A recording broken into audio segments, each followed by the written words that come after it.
بسم اللہ الرحمن الرحیم۔ شروع کرے اللہ کے نام سے جو بڑا مہربان نہایت رحم والا ہے۔ السلام علیکم ورحمۃ اللہ وبرکاتہ۔ قرآن مقدس اللہ کے عظیم کتاب ہے، اے برکت والی کتاب ہے۔ اس کے آیات مومنین کے لیے شفا ہے۔ اس کے ایک ایک حرف میں 10 نیکیاں اللہ نے مقرر فرمائی ہے۔ قرآن مقدس دنیا اور آخرت کے پریشانیوں کا علاج ہے۔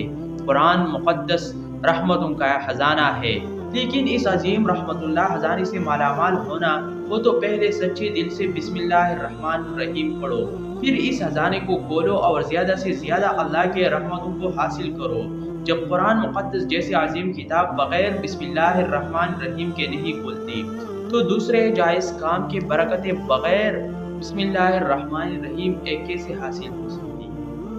حضرت عثمان بن عفان رضی اللہ تعالیٰ عنہ رسول اللہ صلی اللہ علیہ وآلہ وسلم سے بسم اللہ کے نسبت سوال کیا۔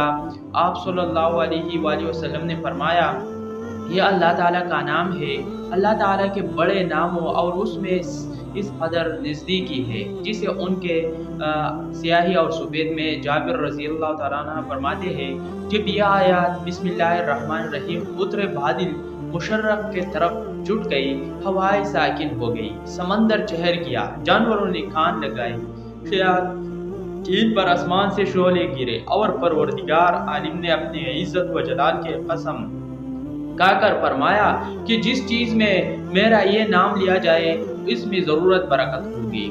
ابن مسعود رضی اللہ تعالیٰ عنہ فرماتے ہیں کہ جہنم کے 19 درہوں سے جو بچنا چاہیے وہ بسم اللہ الرحمن الرحیم پڑھے۔ اس کے بھی 19 حرف ہے، ہر حرف ہر فرشتے سے بچاؤ بن جائے گا۔ اسے اپنا عطیہ نے بیان کیا ہے، لیکن کچھ ایسے جگہ ہے جہاں پر بسم اللہ الرحمن الرحیم پڑھنا حرام ہے، جائز ہی نہیں ہے۔ ہر انسان جہاں چاہتا ہے پڑھ لیتا ہے۔ کچھ لوگوں کے ایسے عادت بن جاتے ہیں کہ وہ ہر کام کرنے سے پہلے ایک دم بسم اللہ الرحمن الرحیم پڑھتے ہیں، تو کچھ ایسی بھی جگہ ہے جہاں پر بسم اللہ ہمیں نہیں پڑھنا چاہیے۔ جہاں پر بسم اللہ انسان اگر پڑھے گا تو گناہگار ہوگا۔ بسم اللہ کا پڑھنا ایسے جگہ پر ایسے مقامات پر جائز ہی نہیں ہے۔ آپ یہ سمجھ لیجئے کہ کون سے مقامات پر بسم اللہ پڑھنا چاہیے، کن مقامات پر بسم اللہ نہیں پڑھنا چاہیے۔ ناظرین، آپ نے سنا ہوگا کہ ہر کام شروع کرنے سے پہلے بسم اللہ الرحمن الرحیم پڑھنا چاہیے، کیونکہ بسم اللہ الرحمن الرحیم کا معنی ہے کہ اللہ کے نام سے شروع جو بڑا مہربان نہایت رحم والا ہے۔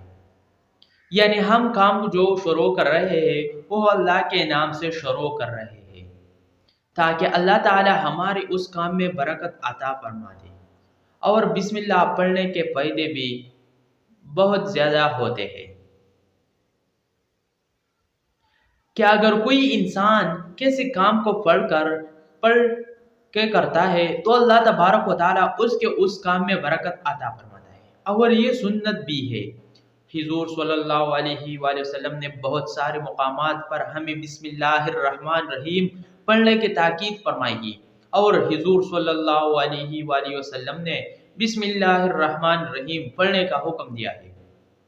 اب اگر آپ کوئی بھی نیک کام شروع کر رہے ہیں، اس نیک کام شروع کرنے سے پہلے بسم اللہ الرحمن الرحیم اگر آپ پڑھ لیں گے تو آپ کی سنت بھی ادا ہو جائے گی، اور آپ کو ثواب بھی ملے گا، اور اس کے برکتیں بھی آپ کو ملیں گی۔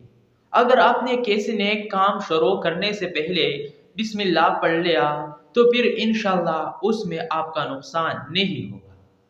اللہ تعالی خود آپ کا حامی و مددگار اور ناصر بن جائے گا، کیونکہ آپ نے اپنے کام کو اللہ کے نام سے شروع کیا ہے۔ یہ ہمارا کام تھا کرنا، اور بندہ کیا کرتا ہے اور اس کے بس میں ہوتا ہے کیا ہے؟ بندہ تو اسباب اختیار کرتا ہے اور بندہ کر بھی جا سکتا ہے۔ بندے کی ذمہ صرف اسباب کا اختیار کرنا ہے کہ آپ کیسے کام کو کرنے سے پہلے سبب اختیار کریں کہ ہمیں یہ کام کرنا ہے، باقی اللہ کے سپرد کر دیں۔ اب اپنے کام کو کرے، باقی جو آپ کا کام ہے وہ اللہ تبارک و تعالی کی سر سپرد کر دے۔ ایک مرتبہ ایک صحابی آ کر عرض کیا، یا رسول اللہ صلی اللہ علیہ وآلہ وسلم، میں پریشان ہوں، ہمارے اونٹ کہیں کو گے۔ تو آپ صلی اللہ علیہ وآلہ وسلم نے ان کو یہ بتایا کہ اللہ پر بھروسہ کرو، اور اللہ پر بھروسہ ہی اصل چیز ہے۔ یہ وہ لوگ کہ میں نے اللہ پر بھروسہ کر لیا، اللہ پاک کافی بہترین کارساز ہے۔ تو کچھ صحابہ کرام کہنے لگے، یا رسول اللہ صلی اللہ علیہ وآلہ وسلم، ہمیں اللہ کی ذات پر بھروسہ ہے، کیا ہم اپنے اونٹوں کو ایسے ہی چھوڑ دیں؟ اگر ہمارے قسمت میں ہوں گے تو ہمارے اونٹ واپس آ جائے گی، اور مقدر میں نہیں ہوگی تو چلے جائے گی، ہمیں اللہ کے ذات پر بھروسہ ہے۔ تو آپ صلی اللہ علیہ وآلہ وسلم نے فرمایا کہ نہیں، پہلے اپنے اونٹ کو باندھو، پھر اللہ کے ذات پر یقین کرو، پھر اللہ کے ذات پر بھروسہ کرو، یعنی ہمارے ذمہ کہ جو کام ہے وہ ہمارے اوپر کرنا لازم ہے۔ اسباب کا انکار کرنے والا جو ہوتا ہے، اسباب کا انسان انکار کرنے نہیں سکتا کہ نہیں ہم تو ہاتھ میں ہاتھ رکھ کے بیٹھ جائیں، آپ اللہ کھلائیں گے کیونکہ وہ رازق ہے، وہ ہمیں کھلائیں، لیکن آپ اپنی محنت کیجئے، آپ اسباب اختیار کیجئے، پھر اللہ کی ذات پر چھوڑ دو۔ آپ پہلے جاؤ مزدوری، پھر آپ کام پر جاؤ، آپ کاروبار کرو، پھر اللہ کی ذات پر چھوڑ دو کہ اے پروردگار عالم، آپ ہمارا جو کام تھا ہم نے کر لیا، آگے تیرے رضا ہے اور تیرے رحمت کی ہم امیدوار ہے، صرف ہمارے کمانے سے رزق توڑے ملتا ہے، اپنی کمایا بس کما کے لیے آئے۔ اس کے علاوہ آپ غور کیجئے کہ دانے کو زمین سے نکالا کس نے، اس کے بعد پھر اس کو گیہوں کے شکل میں، پھر وہ آٹے کے شکل میں بنا، پھر وہ روٹی بنتی ہے۔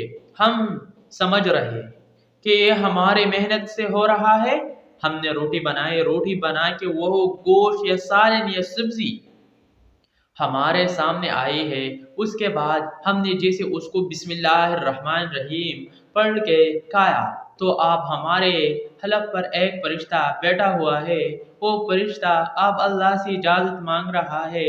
حلق میں ہمارے دو نالیاں ہوتی ہیں، ایک نالی ہوتی ہے جو سانس کی ہوتی ہے، ایک نالی وہ ہوتی ہے جس سے رزق اندر جاتا ہے، کھانا اندر جاتا ہے، تو یہ دو نالی بالکل برابر ہوتے ہیں اور دونوں کا ایک ہی چیز ہوتا ہے، لیکن پھر وہ اندر جا کر الگ ہو جاتی ہے۔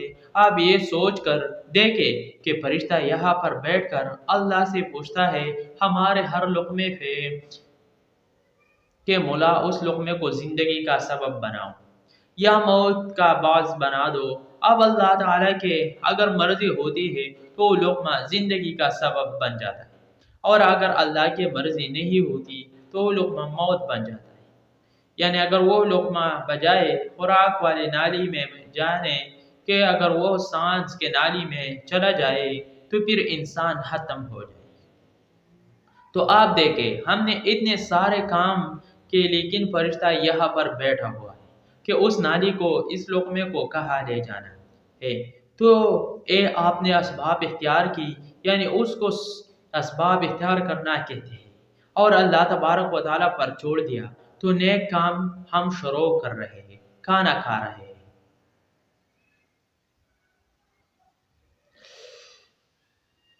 تو ہمیں بسم اللہ پڑھنے کی تاکید کی گئی ہے، لیکن بہت سارے لوگ ایسے ہوتے ہیں کہ کچھ حرام کام کرتے ہیں، جس مثال کے طور پر اگر کوئی انسان جو کھیل رہا ہے تو اس میں بسم اللہ کا پڑھنا حرام ہے کہ اللہ کے نام سے شروع۔ اللہ نے کب کہا تھا کہ آپ جو کھیلو؟ جا کر اللہ نے کب کہا تھا کہ آپ شراب بیچو؟